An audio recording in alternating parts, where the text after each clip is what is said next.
Prito nga tayo naman ng baboy, tara. Unahin natin sa sausawan para mas matagal nakababad, mas masarap. Meron tayong pipino dito, hiniwa lang natin. Kaso nainip ako sa paghihiwa kaya ginawa ko, nilagay ko na lang sa meat grinder, pati yung sili. Sinabay ko na din dito yung sibuyas. Sa TikTok shop ko nga pala nabili tong Kadonyo na meat grinder, halos 2 taon na nga din sa akin to, pero until no nagagamit ko pa din. O diba, hindi na tayo nahirapan, saglit na lang natin nagawa. Timplahan na nga pala natin ng asin to, ng konting sugar, paminta. Syempre yung suka natin, tapos ipampupuno natin tubig para hindi masyadong maasid. Timplahan ng 1 kutsarang toyo, pampakuloy at pampalasa din. Ito na mga tayo ng baboy natin, nahugasan ko na yan, pero dahil masyadong malaki, hiniwa ko pa. Bali maninipis lang yung hiwang gagawin natin dito. Parang kagaya sa mga street food. Pag nahiwa na, babanlawan lang natin ng tubig yan. Timplahan ng paminta, kalamansi at saka ng toyo. Pwede rin naman patis, tapos mga 2 kutsarang cornstarch. Konting mekos lang, tapos set aside natin. Ito naman yung ating breading mix. Sinalin lang natin dito yan, tapos dinagdagan pa natin ng cornstarch. Mga 3 tablespoon lang, tapos iodized, then mekos lang. I-dredge lang natin siya dito. Pagkayari, ilagay lang natin sa isang lalagyan. First time ko nga gawin to kasi dati, matik, diretso agad sa mantika. Ito na yung ating oil, mainit na yan, kaya isalin na natin dito yung ating atay. Prituhin lang both sides sa lutong na gusto mo, tapos hango na. Kung makikita nyo, parang medyo sunog yung itsura niya. Nasipsip na kasi ng harina yung kulay ng toyo, kaya mas maganda. Pagka-dredge nyo, isalin nyo na agad sa mantika, kagaya nitong pangalawang fry natin. Tara, kain! Ito na po yung ating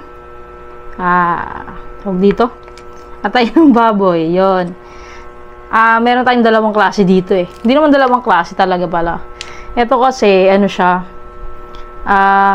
ano mo yung drainage mo dun sa harina, tapos natagalan siya bago iprito. Ito naman, si right away. Ayan, mas maganda yung pagkakaprito niya at mas masarap siya. Pero kung gusto mo ng parang toasted lasa, tapos parang makapal yung harina, dito ka sa may medyo natagalan yung i-dredge. Ayun, tara. Kaya na po tayo. Masarap din naman siya, kaya lang nakakapalan ako compare dito.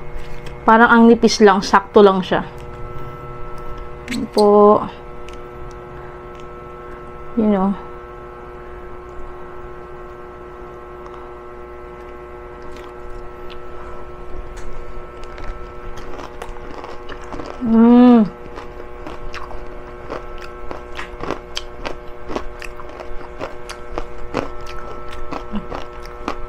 Lutong. Ano naman natin to?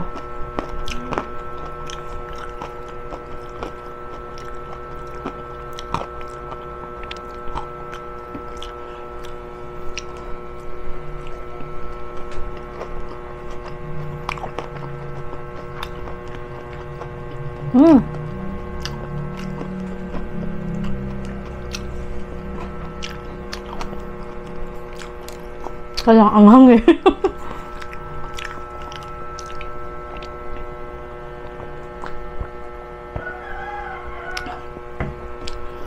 Ito, ang sarap niyang pampapak. Yung hindi parang hindi makapal sa feeling yung harina. Ito naman, yung natagalan na nakababad sa breading mix niya. Parang ang sarap niyang ipang-ulam. Ganun yung datingan niya. Parang chicken na makapal yung breading.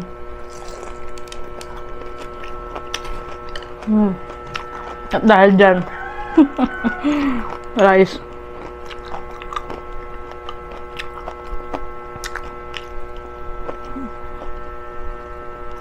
Kaning lamig.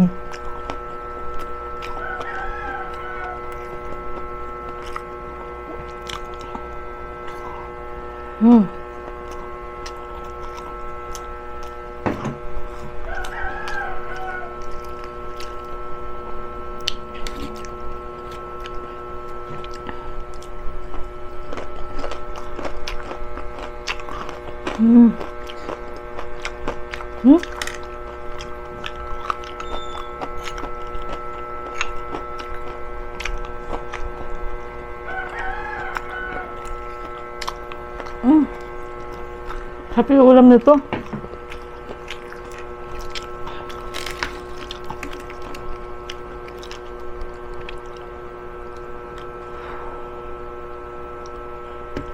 Di bang kapal ng breading niya?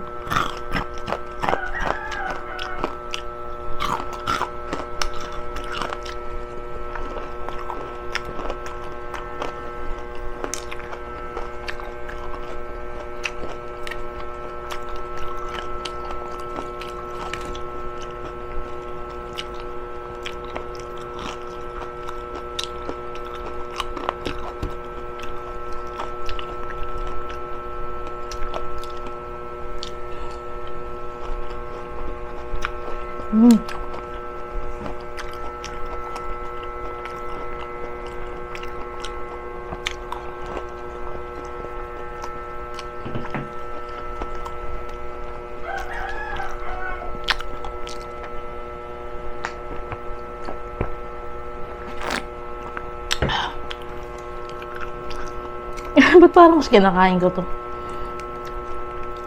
Mukha lang kasi siyang sunog pero hindi siya sunog. Dahil lang po kasi siya sa toyo. Kung ayaw niya naman na maging ganito yung kulay nyo kapag napakrispy nyo siya is patis yung gamitin nyo. Nakapampalasa doon pang marinade, wag toyo.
Sarap ibahabad sa suka, oh.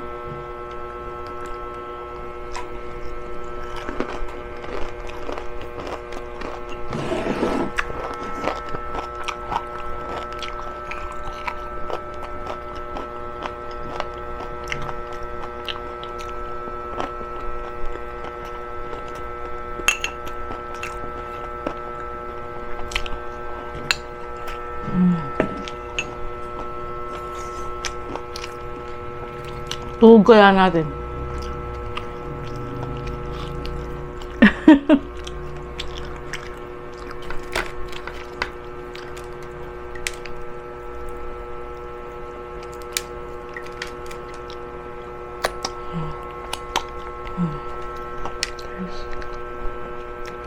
Parang mukha naman street food talaga. May anghang siya kahit na green na sili nilagay natin, siling haba.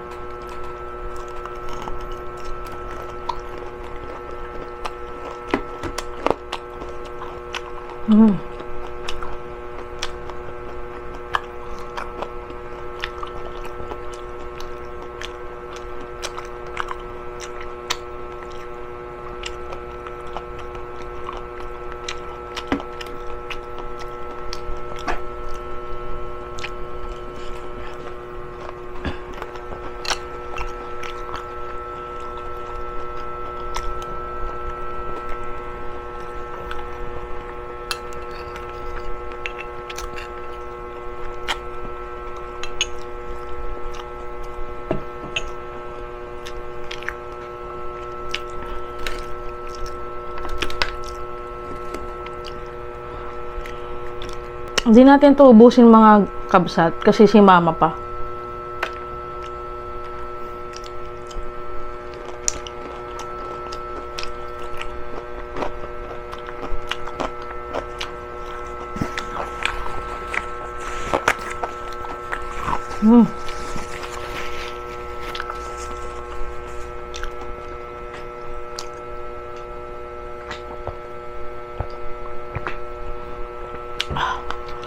Hanghang.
Yun mga kabsat, hanggang dito na lang tayo. Di na po natin siya ubusin para may matikman pa si Mama Tess.